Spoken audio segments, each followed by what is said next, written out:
भविष्य से खिलवाड़, भीषण गर्मी से बढ़ते मौत के आंकड़े।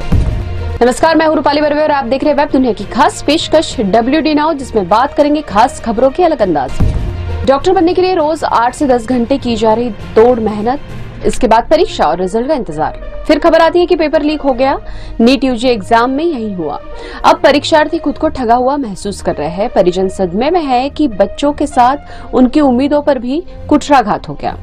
सरकार पहले तो इस मामले में कुछ भी मानने को तैयार नहीं थी, लेकिन जब मामले ने तूल पकड़ा तो शिक्षा मंत्री को सामने आकर कहना पड़ा कि मुझसे भूल हो गई, क्योंकि उन्होंने इस मामले के सामने आने के तत्काल बाद कह दिया था कि इस मामले में कोई अनियमितता नहीं हुई है, सिर्फ यहाँ ग्रेस अंकों का मामला है। बाद में शिक्षा मंत्री प्रधान ने पारदर्शिता से कोई समझौता न करने का आश्वासन दिया।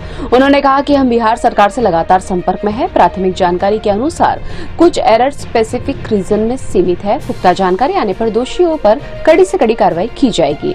लेकिन बात यहीं तक नहीं थी, मामला सुप्रीम कोर्ट तक पहुंच गया। परीक्षार्थियों को इस बात का भी दुख है कि परीक्षा पर चर्चा करने वाले प्रधानमंत्री नरेंद्र मोदी इस मुद्दे पर चुप्पी साधे हुए हैं। नीट परीक्षा को रद्द करने के लिए कई याचिकाएं अलग अलग कोर्टों में लगाई गई है। सुप्रीम कोर्ट भी इस मामले में सुनवाई कर रहा है। हालांकि शीर्ष अदालत ने काउंसलिंग पर रोक लगाने से इनकार कर दिया है। 24 लाख विद्यार्थियों ने नीट की परीक्षा दी थी।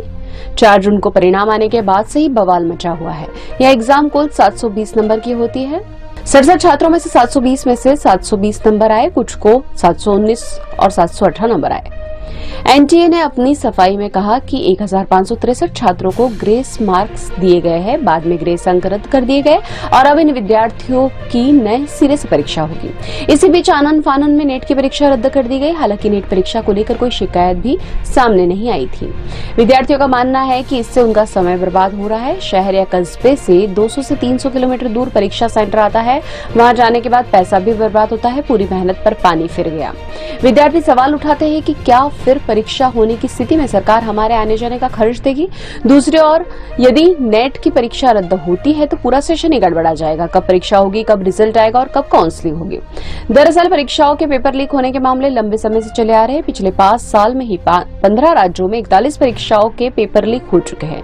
पेपर लीक की इन घटनाओं से 1 करोड़ से ज्यादा विद्यार्थी प्रभावित हुए हैं। आम आदमी पार्टी और कांग्रेस के नेताओं ने नीट कांड के खिलाफ देश भर में प्रदर्शन किए हैं। कांग्रेस नेता प्रियंका गांधी ने पेपर लीक को राष्ट्रीय समस्या बताया। वहीं बिहार के डिप्टी सीएम सम्राट चौधरी के साथ नीट घोटाले के मास्टरमाइंड अमित आनंद के साथ की फोटो सामने आने के बाद से विपक्ष भाजपा पर हमलावर हो गया। वहीं बिहार के ही एक अन्य डिप्टी सीएम सिन्हा ने तेजस्वी यादव को इस मामले में घसीटने की कोशिश की। ऐसा नहीं है कि पेपर लीक को लेकर कार्रवाई नहीं होती, कार्रवाई होती है, लेकिन सीमित दायरे में। बड़ी मछलियां बच जाती है। ऐसे में लोगों के मन में कई सवाल उठ रहे हैं। क्यों नहीं नैतिक जिम्मेदारी लेते हुए शिक्षा मंत्री अपने पद से इस्तीफा देते हैं?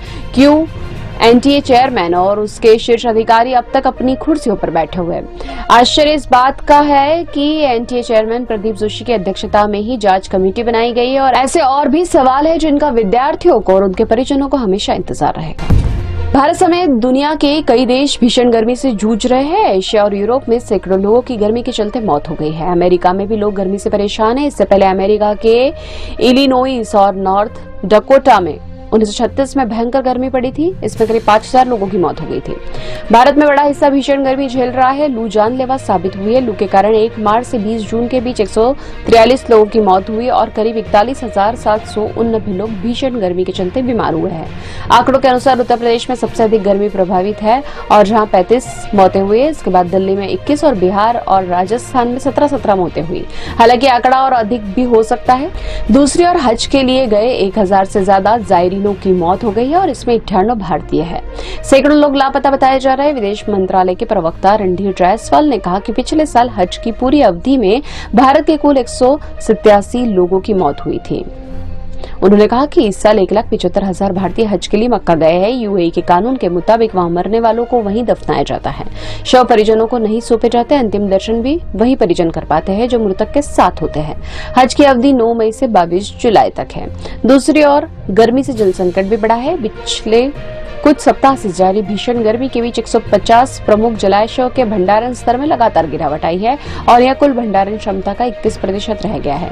जल विद्युत परियोजना और जल आपूर्ति के लिए महत्वपूर्ण इन जलाशयों की संयुक्त भंडारण क्षमता 178.784 अरब घन मीटर है, जो देश में निर्मित कुल भंडारण क्षमता का लगभग 69.35% है। CWC के मुताबिक बृहस्पतिवार तक इन जलाशयों में उपलब्ध जल भंडारण 37.662 BCM है, जो कि उनकी कुल क्षमता का 21% है। देश में गर्मी और जल संकट से जूझ रहा है, वहीं असम जल लोगों के लिए संकट बन गया है। वहां बाढ़ ने लोगों का जीवन दुश्वार कर दिया है। इस वर्ष बाढ़, भूस्खलन और तूफान से मरने वालों की संख्या 37 हो गई है। कामरूप, तामुलपुर, हैलाकांडी, उदलगुरी, होजई, धुबरी, बारपेटा, विश्वनाथ, नलबाड़ी, बोंगाईगांव, बक्सा, करीमगंज, दक्षिण सलमारा, गोलपारा, दरांग, बाजाली, नागांव, कछार जिलों में करीब 4 लाख लोग प्रभावित हुए। अब खबर संक्षेप में। नीट पर बवाल के बीच लोक परीक्षा कानून 2024 लागू, पेपर लीक पर 10 साल की सजा, 1 करोड़ रुपए का जुर्माना। पश्चिम बंगाल की मुख्यमंत्री ममता बनर्जी ने प्रधानमंत्री मोदी को पत्र लिखकर कहा कि आपराधिक कानूनों के कार्यान्वयन को टाल दें। दिल्ली में जल संकट के बीच सियासी घमासान, मंत्री आतिशी के अनशन पर भाजपा ने उठाए सवाल। MP में मोहन यादव सरकार बनाएगी, श्री कृष्ण कॉरिडोर, भगवान श्री कृष्ण से जुड़े स्थान तीर्थ स्थल के रूप में होंगे विकसित। दिल्ली के मुख्यमंत्री अरविंद केजरीवाल की जमानत पर रोक, मोदी से बोले संजय सिंह, न्याय व्यवस्था का मजाक क्यों बना रहे हैं।